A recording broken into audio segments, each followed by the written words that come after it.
Hi friends, welcome back to Sarah's Next Chapter. My name is Sarah and this is my little cosy corner of the internet where I share all my bookish thoughts and musings. So today I'm going to be sharing with you my 2024 reading wrap up, the best and worst books that I've read in 2024 and everything in between. So as always, grab your beverage of choice and let's get into it. I made myself a caramel iced latte, but it's really, really strong. I made it a little bit too strong, but anyway, still good. Okay, so we're going to be going through some stats in this video, which is quite unlike me because I'm not a statisticy, mathematicy type of person, but if you are, then hopefully you'll enjoy the stats. So my goal for 2024 was what I thought was a very, very achievable one, and clearly it was an achievable one because I've already reached it or surpassed it, and it's November. We're not quite at the end of the year yet. So my goal was to read 30 books in 2024. I've surpassed that. I've now read 31. Now, I know to a lot of people in the bookish community, 30 is a very low number, and I get that. However, I am not a fast reader, and I don't want to be. And I like to take my time, and I like to enjoy my books, and I don't like reading to feel pressured at all. So I am never going to set myself a crazy, unrealistic goal. I'm never going to be the type of person that reads 100 books in a year. That's just not going to be me. So 30 was what I thought was an attainable goal, and clearly it was. So yeah, my goal was 30. I have now read 31 books in 2024, and as I said, it's November, so I'll probably read another couple of books by the end of December. So breaking that number down, the amount of physical books I read was 26, and I listened to 5 audiobooks, which, believe me, is an astronomical number of audiobooks for me because historically I have never been a big audiobook girly, so 5 is a really good number for me. I had one reread this year, and that was The Hunger Games. So I reread this because I got this stunning Scholastic special edition, and I thought perfect opportunity to reread one of my favourite books of all time. So I reread that, and I'm super glad that I did, and actually it's made me think, there are a lot of books that I would like to reread, and I always put it off because I always think like rereading's like a waste of time, but this definitely wasn't a waste of time. I was going into this, 10 years older, mind blowing, than when I first read it. So I was going in with a completely fresh perspective at a completely different point in my life. And I got so much more, actually, I think, out of it than I did the first time. Or I certainly got different things out of it than I did on my first read, and was able to really appreciate it all over again from a different perspective. So I need to reframe the way I think about rereading books because this was the furthest thing from a waste of time. I had a great time rereading this, and I'm really glad I did. So I need to prioritise rereading books a little bit more.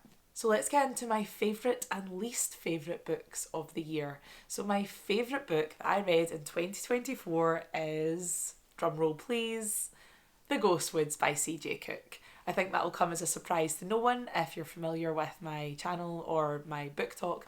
I ranted and raved about The Ghostwoods when I finished it, and I still do bring it up quite frequently. I absolutely adored this book. I read it right at the start of this year, and it is now November, and I still think about this book so regularly, believe you me. It just was perfect for me because it had such a mismatch, mashup? What am I trying to say? Mashup, I think, is what I'm trying to say, of or mixture of the genres that I love. So it was mainly historical fiction, but it had a bit of witchlit in there, a bit of magical realism, it had a bit of sci-fi, it had a little bit of horror, you could say, as well. It just had a bit of everything, and I was absolutely obsessed with it. There was some passages in this book that I still hear in my head. The ending was so dramatic and exciting. It's very rare that I am actually feel excited when I'm reading a book, and I really felt like that at the end. I was like gripping it so hard to be like, oh my goodness, what's going to happen? I just absolutely loved it. It was also set in the Scottish borders. Obviously, I'm from Scotland, so that was cool. And yeah, it was centred around a real historical thing that did happen around mother and baby homes in Scotland. Basically, these were places during the, I believe it was 40s, 50s, that kind of time period, where unwed mothers would be sent to have their babies, and then the babies would then get taken away from them and adopted on, and the mothers would go back and reintegrate themselves into society as if nothing ever happened. Doesn't sound dramatic at all, right?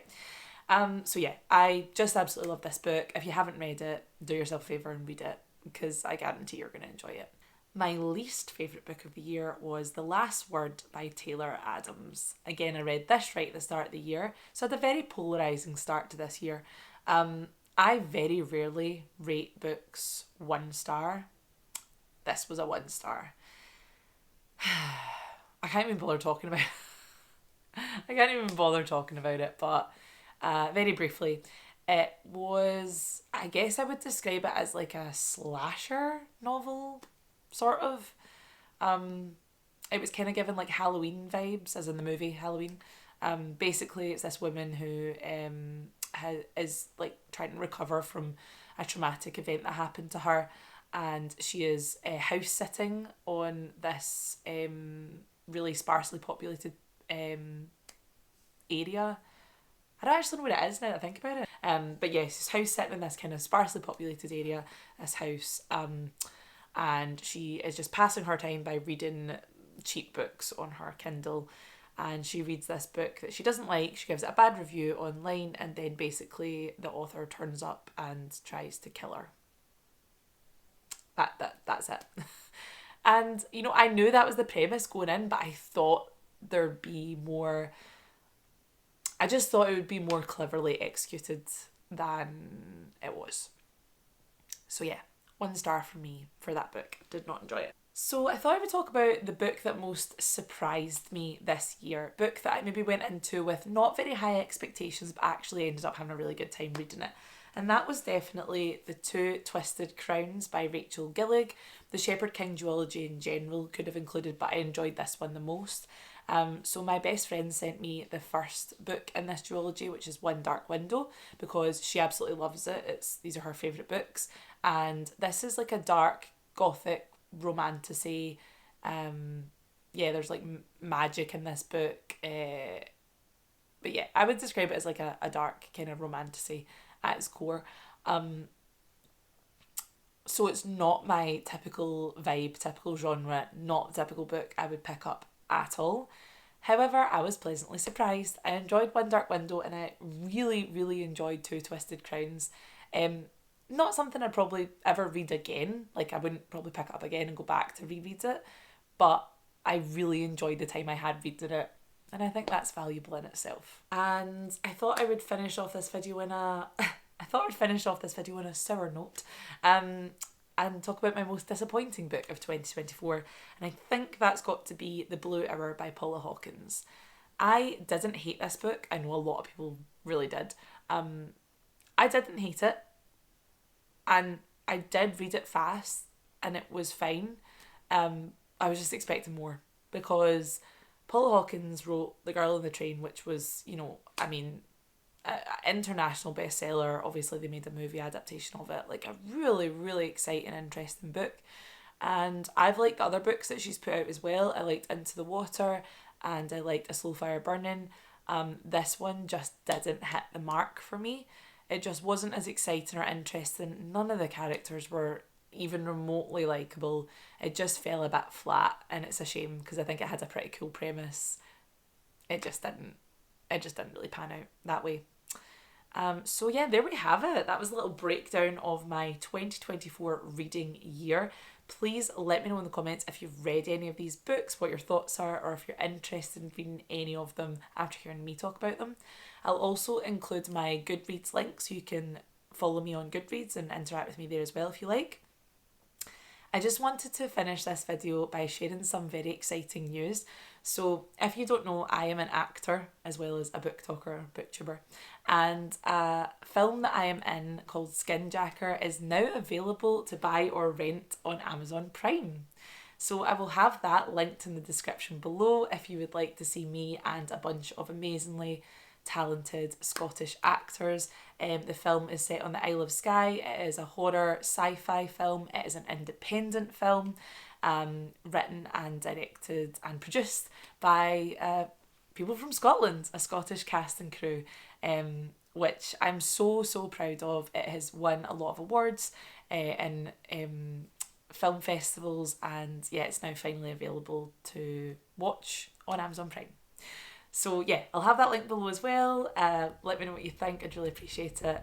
As always, don't forget to like and subscribe. And as always, thank you so much for watching, and I'll see you in the next one. Bye!